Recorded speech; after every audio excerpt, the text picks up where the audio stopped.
Pant இருக்கு. ஒட்டியானம், மணி, மேல பெரியவங்க போடுற கிளிப்ஸ், செயின்ஸ், பென்ஸ் எல்லாம் இருக்கு. இப்ப இங்க சாரீஸ், இந்த கிளவுஸ் தான் தப்பாங்க அது. அடுத்து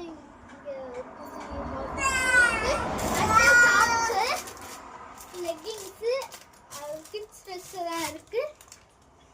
அது துண்டெல்லாம் இருக்கு. அடுத்தது அங்கெல்லாம் சாரீஸ் எல்லாம் தொங்க விட்டுருக்கோம். இங்க ஜட்டி இருக்கு. இந்த மாதிரி நிறைய சைஸ் இருக்கு. இங்க பெட்ஷீட் இருக்கு. சொட்டர் இருக்கு இங்க பெருசு.